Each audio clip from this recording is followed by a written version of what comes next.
Terima kasih atas kesempatan yang telah diberikan. Pada kali ini saya akan menyampaikan materi mengenai top teknologi, advanced tools, and supercharged capabilities, yang mana merupakan bagian dari highlight dan update User Conference ESRI 2021 yang telah berlangsung di bulan Juli kemarin. Pertama-tama, saya akan menyampaikan mengenai teknologi trend. Ini saya kutip dari Gartner tentang top strategic teknologi trend di tahun 2021. Dibagi menjadi 3 bagian penting, yaitu people centricity, di mana manusia atau masyarakat tetaplah menjadi bagian penting dari proses bisnis, maka diperlukan proses yang bersifat automation dari pekerjaan-pekerjaan selama ini. Kemudian location independence, di mana location menjadi bagian penting, di mana saat ini kita bisa bekerja dimanapun. Dan yang ketiga adalah resilient delivery. Teknologi-teknologi yang dicakup di sini adalah Internet of Things, location atau anywhere operation, kemudian distributed cloud, AI, dan automation. Dalam era industri saat ini, kita juga menghadapi berbagai macam challenge. Di sini saya bagi menjadi 4 bagian. Ada market challenge, di mana kita harus bisa mempredik market dengan sangat baik, kemudian digitalization, proses optimization, dan efisiensi.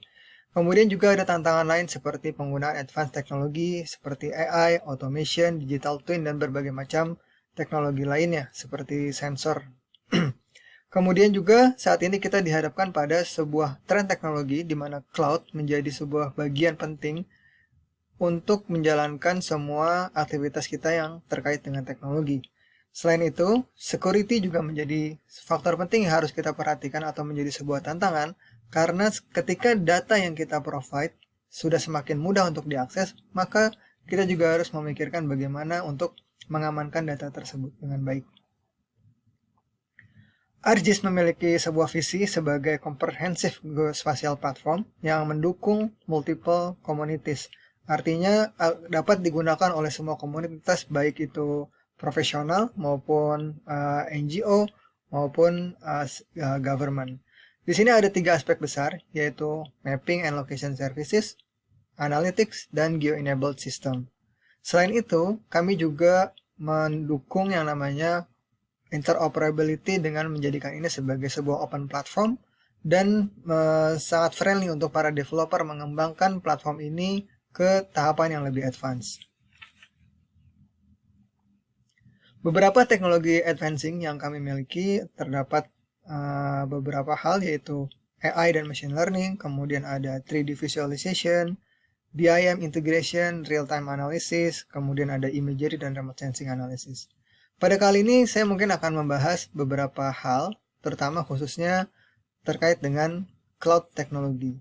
Seperti yang kita ketahui bersama bahwa cloud ini jadi begitu menarik dan begitu menjadi tren saat ini karena kemudahan-kemudahan yang dimiliki, seperti implementasinya, hardware yang kita tidak perlu invest hardware di sana, kemudian standar-standar yang sudah berlaku secara baik di sana seperti standar security, sistem update, dan lain-lain. Namun bagaimana jika cloud ini diterapkan untuk sebuah geospatial system? Di sini saya akan mencontohkan bagaimana comprehensive operation workflow untuk geospatial data di sebuah platform yang bersifat cloud system. Saya mengambil contoh untuk pengolahan data imagery atau imagery data processing. Ada 3 bagian penting, yaitu planning, data collection and coordination, kemudian ada data processing and analysis, dan yang ketiga adalah managing system on native cloud architecture. Untuk planning, data collection and coordination, kami akan mengenalkan sebuah produk yang diberi nama SiteScan for ArcGIS. SiteScan ini memiliki 2 aplikasi utama, yaitu SiteScan Flight for ArcGIS, yaitu aplikasi mobile untuk menerbangkan drone, dan yang kedua adalah SiteScan Manager for ArcGIS. Kita menggunakan aplikasi ini untuk melakukan planning dan melakukan analisis setelah pengambilan data di lapangan. Semua prosesnya akan berjalan secara online dan hasilnya nanti akan bisa kita lihat baik di ArcGIS Online maupun di ArcGIS Enterprise milik kita. Hasil outputnya berupa orthomosaik, thermal orthomosaik, ada 360 panorama, 3D point cloud, kemudian kita juga bisa membuat dam, inspection oriented imagery. Dan yang menarik di sini juga adalah kita dapat menentukan jalur terbang berdasarkan parameter ketinggian yang kita inginkan, dan dia akan mengikuti terrain atau topografi dari lahan yang akan kita survei. Jadi jika kita ingin menentukan ketinggiannya itu minimal 100 meter, maka dia akan mengikuti ketinggian 100 meter untuk melakukan survei. Berikut ini contoh atau workflow dari penggunaan SiteScan. Mulai dari login ke SiteScan Manager di sini, kita membuat sebuah project terlebih dahulu, kemudian kita menentukan lokasi tempat kita untuk melakukan survei. Setelah kita menentukan lokasinya, kemudian kita akan membuat flight plan, di mana kita cukup menggambar area-area yang akan kita survei di sini. Setelah planningnya jadi, kita tentukan parameter-parameter seperti overlap-nya berapa, dan lain-lain. Setelah itu, kita kirim ke flight aplikasinya. Di sini kita bisa checking ulang flight plan-nya, kita bisa configure lagi. Setelah itu aplikasi SiteScan Mobile ini dia akan mengecek semua parameter untuk ready diterbangkan. Saat diterbangkan, dia akan mengkolek semua data-datanya. Kemudian setelah data dikolek, kita akan mengambil data tersebut dan kita akan menguploadnya kembali ke dalam SiteScan Manager. Di sini kita buat jalur nama projectnya, kemudian kita upload foto-foto dari hasil pengambilan data drone tadi. Atau kita cukup drag and drop, dia juga sudah bisa membacanya. Nah, setelah itu semua data-data tadi akan diproses di dalam cloud system, dan kita cukup menunggu saja tanpa perlu kita akan mendapatkan notifikasinya ketika prosesnya juga sudah selesai. Oke, setelah kita melakukan processing, outputnya adalah kita bisa melihatnya di SiteScan Manager seperti ini. Kita bisa melihat image yang sudah di tiling atau dan juga dilakukan orthomosaik di sini. Kita bisa menginspeksi objek-objek yang kita ingin tuju gitu. Dalam hal ini adalah objek-objek yang terkena dampak banjir, dan juga kita bisa mengcompare antara pengambilan data sebelumnya dan sesudahnya.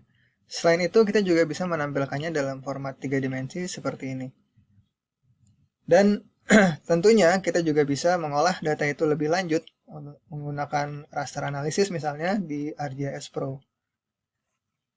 Oke, ini adalah processing yang kita lakukan atau tahapan yang bisa kita lakukan di menggunakan ArcGIS SiteScan tadi.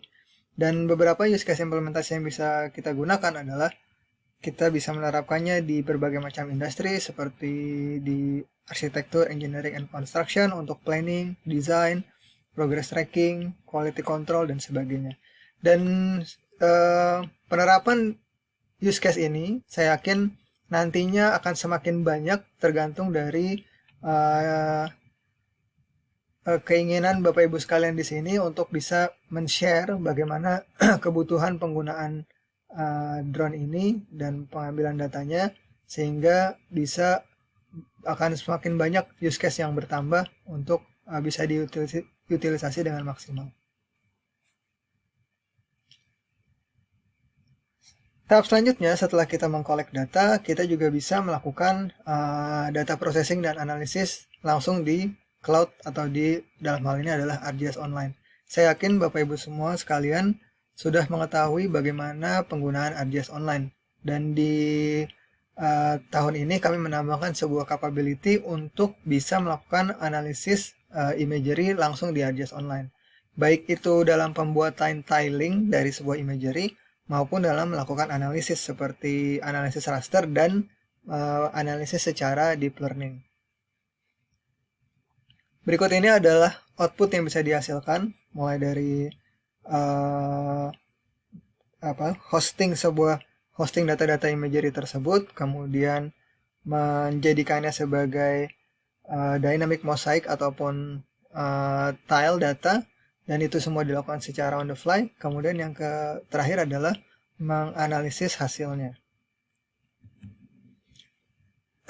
Berikut ini demonya. Jadi kita bisa membuat atau menentukan tipe imagery yang akan kita hasilkan.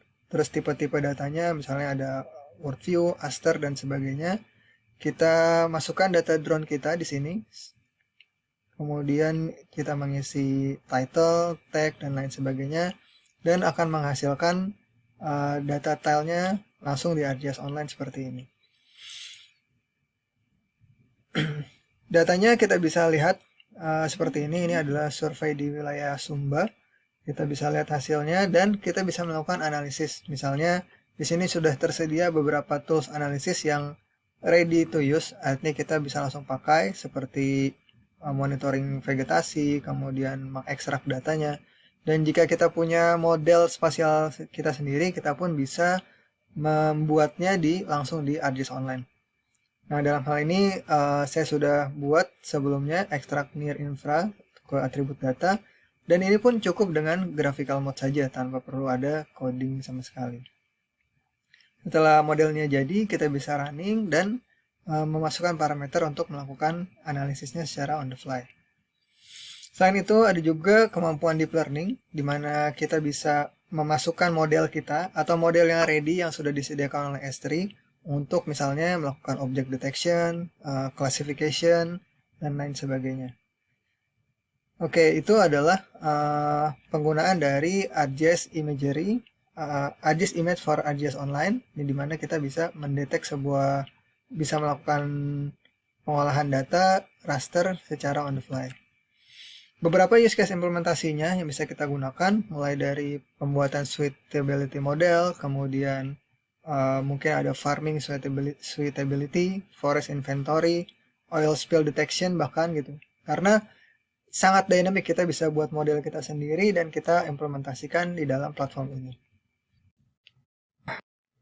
Semakin besar data yang kita gunakan, semakin banyak processing yang kita lakukan, serta semakin banyaknya user yang mengakses sistem kita, akan menjadikan sistem kita menjadi sebuah sistem yang sangat kompleks.